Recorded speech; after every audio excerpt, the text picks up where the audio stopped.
जय हिंद दोस्तों, मैं नितेश सिलोड़ा आप सभी का अपने फेसबुक कहानी पर हार्दिक स्वागत करता हूं।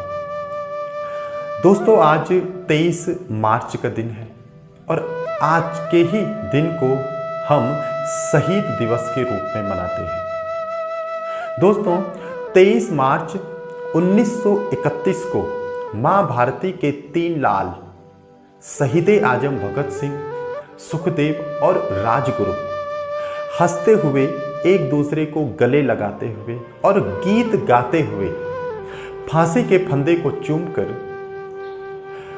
हमेशा हमेशा के लिए हम सबको अलविदा कह गए थे। आज इस कहानी के माध्यम से जानेंगे कि आखिर इन तीनों को फांसी की सजा क्यों सुनाई गई थी। तो उसके लिए हमें इतिहास में लगभग 100 साल पीछे जाना पड़ेगा। साल था 1928 का और दिन था 30 अक्टूबर का, यानी कि 30 अक्टूबर 1928 को भारत की धरती पर लाहौर में साइमन कमीशन की एंट्री होती है। जैसे ही लाहौर में साइमन कमीशन की एंट्री होती है, वैसे ही इसका जोरदार विरोध प्रदर्शन शुरू हो जाता है और लाहौर की सड़कों पर साइमन गो बैक के नारे लगाए जाते हैं हजारों क्रांतिकारियों के द्वारा। और इन सभी क्रांतिकारियों का नेतृत्व कर रहे थे लाला लाजपत राय। यहां पर 2 बड़े प्रश्न उठते हैं कि आखिर साइमन कमीशन भारत क्यों आया था और भारत में इसका विरोध प्रदर्शन क्यों किया जा रहा था। तो साइमन कमीशन का भारत आने के पीछे का जो सबसे बड़ा कारण था वो यह था कि भारत में संवैधानिक सुधारों के ऊपर इसे चर्चा करनी थी। दूसरा प्रश्न कि इसका विरोध प्रदर्शन क्यों किया जा रहा था। तो दोस्तों, साइमन कमीशन में 7 सदस्यों की एक टीम थी जिसका नेतृत्व साइमन नामक अंग्रेज व्यक्ति कर रहा था। लेकिन इन 7 सदस्यों की टीम में एक भी भारतीय सम्मिलित नहीं था, इसीलिए इसका जोरदार विरोध किया जा रहा था। तो ये कारण थे। अब जैसे ही लाहौर में पहुंचता है साइमन कमीशन, मैंने कहा कि लाहौर की सड़कों पर लाला लाजपत राय के नेतृत्व में हजारों क्रांतिकारी इसका जोरदार विरोध करते हैं साइमन गो बैक के नारों के साथ। जो अंग्रेज सरकार थी वो अंदर से बहुत भयभीत हो जाती है। वो किसी भी कीमत पर इस आंदोलन को दबाना चाहती थी, इस आंदोलन का दमन करना चाहती थी, लेकिन क्रांतिकारी कहां रुकने वाले थे। एक पुलिस अधिकारी था जिसका नाम था जेम्स स्टॉक। जेम्स स्टॉक के आदेश पर जो पुलिसकर्मी होते हैं वो आंदोलनकारियों पर यानी कि क्रांतिकारियों पर ताबड़तोड़ लाठियां बरसाते हैं ताकि इस आंदोलन को क्या किया जाए, समाप्त किया जाए। कई 100 जो क्रांतिकारी थे, सैकड़ों क्रांतिकारी इस लाठी चार्ज में घायल हो जाते हैं।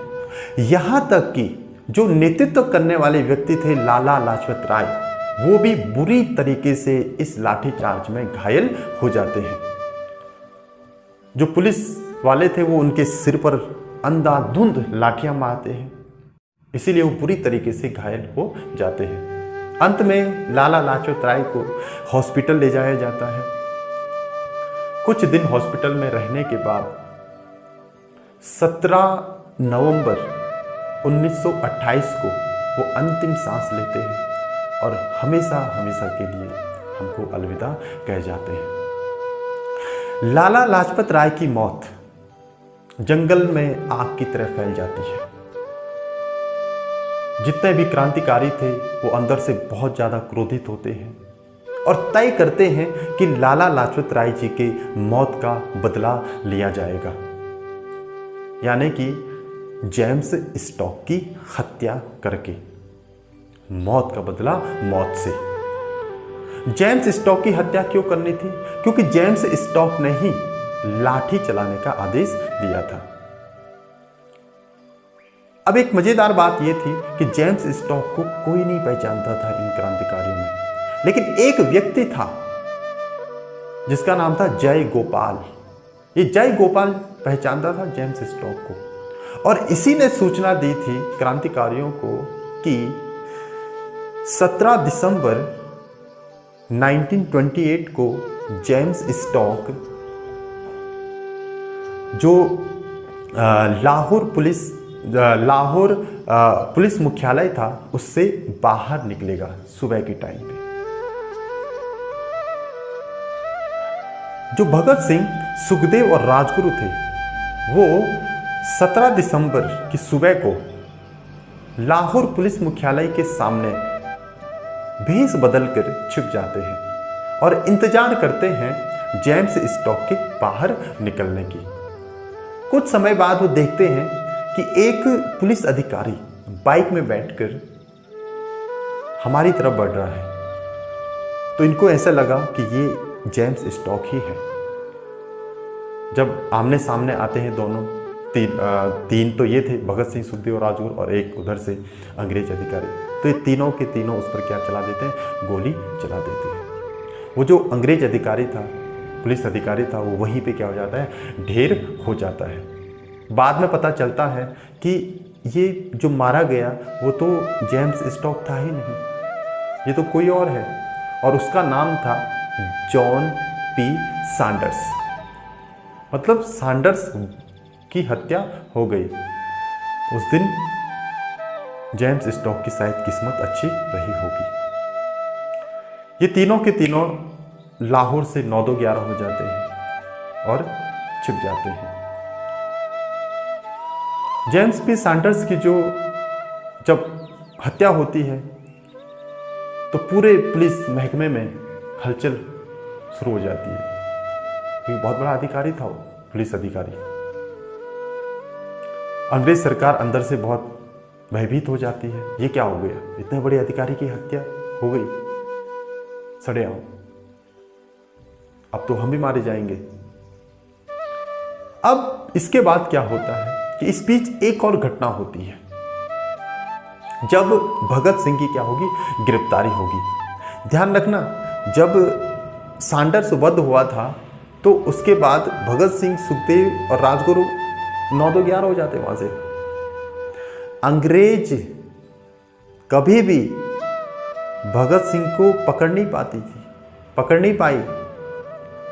भगत सिंह ने खुद अपनी गिरफ्तारी दी। अब गिरफ्तारी कैसे दी, उसके पीछे भी एक और कहानी है। जो ब्रिटिश सरकार थी वो 2 बिल लेकर आई थी। एक बिल का नाम था पब्लिक सेफ्टी बिल और दूसरे बिल का नाम था ट्रेड डिस्प्यूट बिल। और ये दोनों बिल भारत के लोगों के अहित में थे।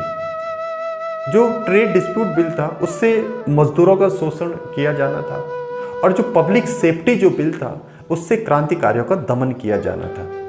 और इस बिल को 8 अप्रैल 1929 को सेंट्रल असेंबली में इस पर क्या होनी थी, चर्चा होनी थी। उस दिन के लिए भगत सिंह और बटुकेश्वर दत्त को तैयार किया जाता है कि दोनों के दोनों 8 अप्रैल को सेंट्रल असेंबली में जाएंगे और वहां पर बम फेंकेंगे, लेकिन किसी का भी कोई नुकसान नहीं करेंगे सेंट्रल असेंबली के अंदर। मतलब किसी को भी मारेंगे नहीं। केवल बम फेंकने के पीछे का जो मकसद था वो बहरी और जो गूंगी सरकार थी